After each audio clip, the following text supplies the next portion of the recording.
Ras Nkrabea ewo ahomano eso. Mimbisa na eno awomo ekoye no die esi. Ras, good morning. Yes, good morning. How are you? I'm doing well. Thanks for asking. I hope you're well as well. Yes, I'm doing fine. So, can you paint the picture for us? Yesterday, when you went to the school to, leave your son there, what happened? Yeah, I got there at 5 minutes past 6.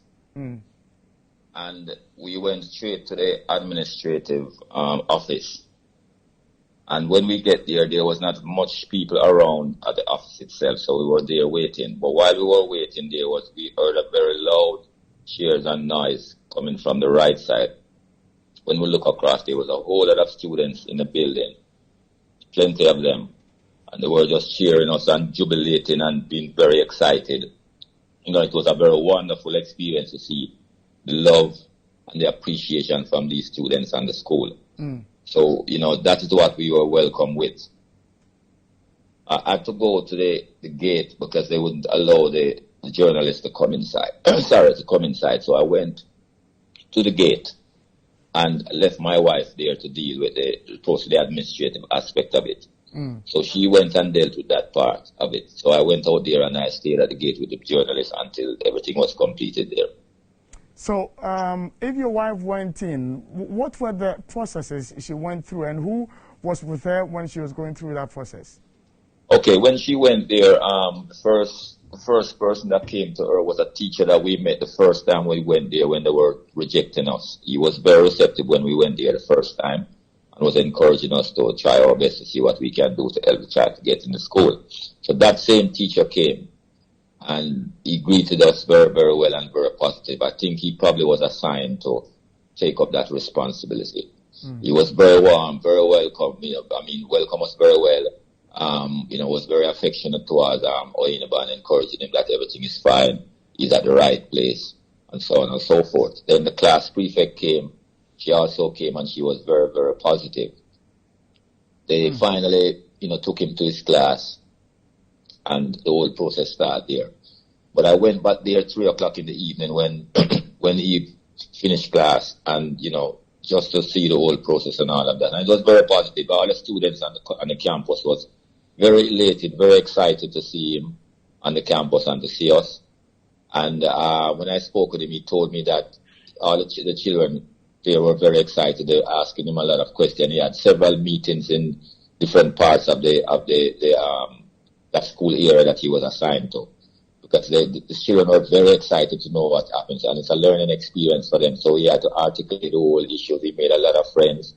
He also saw his old classmate from Hazelway School, and also Mary Star of the Sea School that he went to the last school.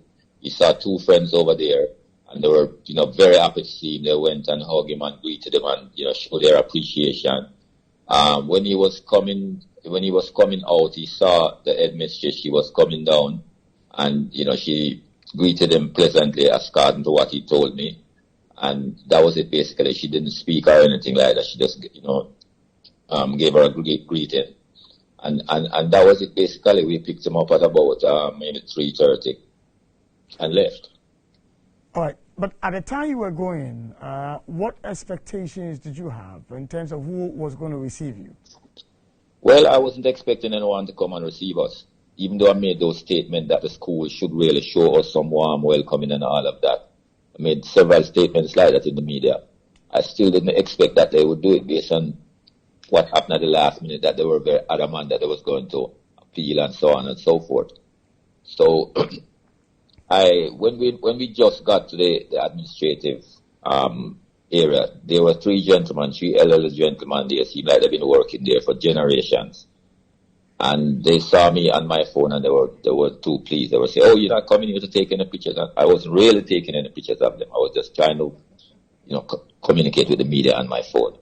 And they were very alert and, prepared to deal with any issues like that where the media comes in and anybody taking a photograph. That was the only little situation that wasn't too pleasant, but it wasn't any issue of such, that was it. But otherwise, the atmosphere, the students felt free to communicate. They were very happy to see them, and they, to see Oyinba And they jubilated and showed their full appreciation.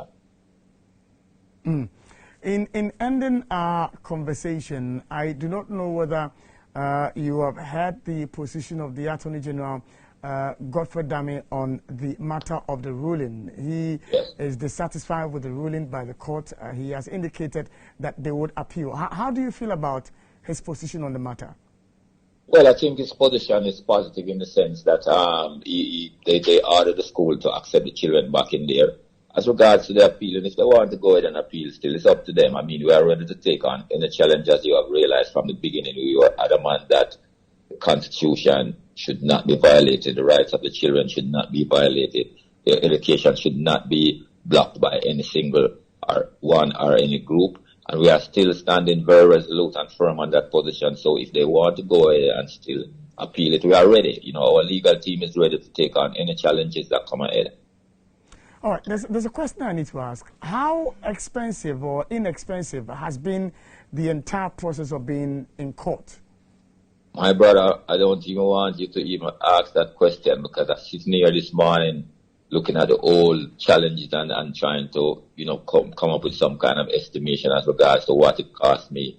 I almost lose my position. I'm a deputy CEO of a company, and I gave my whole time since that time. And it was very conflicting because, I had to try and balance my position as the CEO of the company. At the same time, ensure that the advocacy go the way that I intended it to go. Balancing both families, my family and Tyrone's family. I still had to deal with both of them at the same time. Check up on his welfare on the other side of his, of his family. And still deal with all the media, advocacy that was going on. It was very challenging and extremely expensive. I haven't been able to come up with a total yet, but I can say it's very, very, very expensive. We are grateful, Ras. We tried to do the GoFundMe, but it didn't get the support because it didn't have the right administrative support to make GoFundMe go around. Nothing much came in there, so we were able to just balance a few expenses with that. But nonetheless, we are grateful that at the end of the day, we were able to be successful in court. We still have expenses out there, so anybody who wants to give us any support, give us scholarships or whatever, because these boys still have to go on for the next couple of years. And any support out there, I would greatly appreciate it for the children. Ras, we are grateful you joined us this morning. Thank you very much, my brother.